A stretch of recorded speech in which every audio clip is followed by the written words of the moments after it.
ќе присуствуваме на една презентација студија во која покрај што ќе бидат изнесени факти, ќе бидат изнесени препораки во оваа студија која денеска ќе биде презентирана пред директорите на основните општински средни училишта и стручните служби.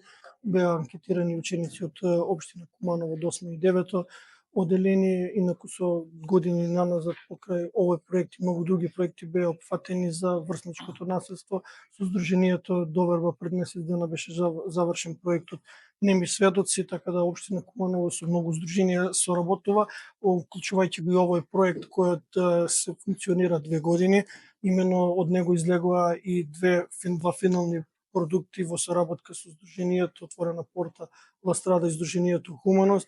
Покрај оваа студија главен акцент беше ставено и на превенција на радикализмот и екстремизмот во Куманово. Беше изработена стратегија на локално ниво за општина Куманово и оваа студија. Денеска присуствувате на презентација на оваа студија во која имав можност да бидам дел од неа и јас бев интервјуиран од страна на авторот во кој што имав можност да изнесам своји ставови, видувања, меѓутоа и проблеми со кои се соочуваме со врсничкото наследство, меѓутоа и да дам своји препораки. Најважно од се е денеска да се слушнати препораките и останува на директорите на стручните служби да извршат дисеминација со наставниците и да се продолжи, бидејќи во овој поглед не застануваме тука, бидејќи булингот или врсничкото наследство е процес кој е настанал со години, така да треба да се третира и подолготрајно. Она што сакам да го изнесам сега е на неколку прашања во кои ме тангираат директно и сум загрижен, тоа е податокот на прашањето дали некогаш сте побарале помош или подршка во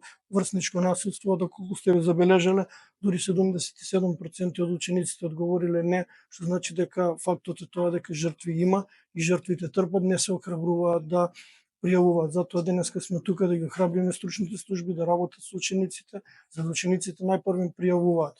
И втор факт е на прашањето кои се основните причини за наследство меѓу учениците за појава, дури 81% одговориле дека тоа се социјалните мрежи и мобилните телефони, така да ако сме тука да го разгледаме и фактот дали тоа врсничко наследство каде што го потенцираат на социјалните мрежи, каде што може да биде исмевање и други начини на тортура, дали се во училиште или се надвор училиштето, кои се надлежностите на училиштето околу мобилните телефони. Пак ќе ја поднесам на иницијатива која помина во 2 училишта за забрана на мобилен телефон, и ако таа петиција стигне до мене како родител, сега зборувам, ќе ја подпишам со 2 раце, затоа што сметам дека телефоните само го одлекуваат вниманието и продолжуваме понатаму со имплементација на други проекти, а најважно е да профункционира основната комуникација или триаголникот на комуницирање меѓу родител, ученик и наставник, така да сметам дека најдобро би било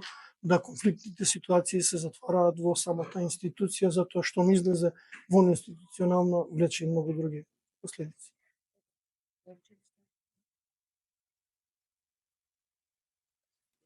Во 2 училишта веќе се спроведат интерно, инаку имавме состаноци со директори, дадени се насоки, во 2 училишта веќе постои, а за другите веќе се во тек, така да оставиме простор да видиме уште колку ученици од колку училишта ќе бидат прифатени, затоа што измена на кодексот го вртише училишниот одбор, сето тоа поминува на советот на родителите. Нема што да откривам сега во момент во Христијан Карпуш едното, другото не знам кој е, меѓутоа да оставиме простор да видиме и после овој состав. После нови општи механизми.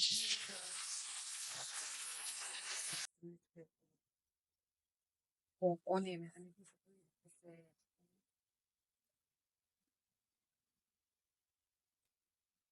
прионерите. Добро, доколку сметате да го пријави во училиштето? Да. Добро, доколку се пријави во училиштето, се има закон кој се постапува во кој жртвите не може да трпат и тогаш стручните служби реагираат согласно пријавата, дали да оди родителот, дали ќе се затвори внатре во самото одделение, меѓутоа завршуваат со пријави во СВР, веќе имаме некои кои се пред надлежен суд и нормално Центарот за социјални работи за преземање на действија. Многу е важно со овој факт што го споделив дека најмногу се на социјалните мрежи, сега да видиме, затоа и овој состанок, да видиме колку можеме да влијаеме и да видиме колку родителите може да влијаат на своите деца, колку може да ги исконтролираат, па кој родител го проверил своето дете, што има инсталирано, со кого комуницира, како комуницира, затоа ние овој состанок денес.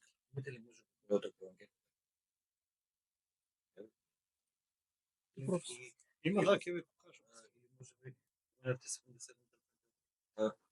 Го препознаваат, но не го пријавиле. Како е да ги мотивираме да го пријават, да реагираат, да побараат помош? Па прво затоа сме и денеска тука. Во презентацијата ќе биде дадена, ќе бидат и заклучоци изнесени. Сега за да не зборуваме пред време, меѓутоа жртвата трпи затоа што најверојатно прво се плаши. Прво нема само доверба, а второ и ако пријави како ќе заврши тоа. Затоа сме тука денеска и стручните служби покрај директорите да ги охрабриме, а тие да пренесат порака на учениците дека треба да пријават.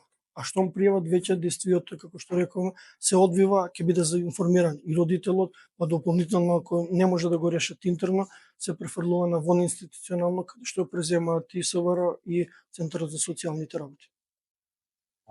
Беше направена во рамките на проектот KPH Show за инклузивно и кохезивно општество, во рамките на поголем проект на двете големи организации Отворена порта и Хуманост.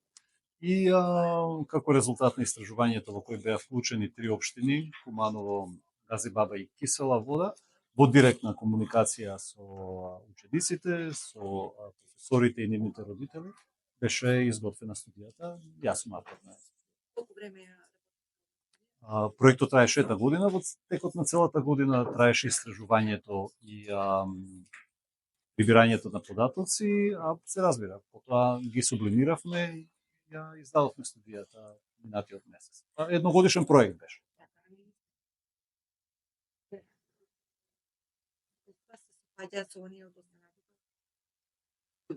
Заедничка беше. Всушност, трите општини се третираа како еден анкетен примерок и дел од сегментите, сега детално ќе прикажеме нели како се движат различните податоци, меѓутоа генерално состојбата не е сјајна, нели, како е на генерална оценка, но исто така од аспект на ангажман на општините не може да се каже дека е лоша и на училиштата даваат се од себе, но има определени специфики кои е потребно да се надминат за да системот се подобри и биде на едно ниво на европски организиран систем. Се уште не сме на тоа ниво и сите го знаеме.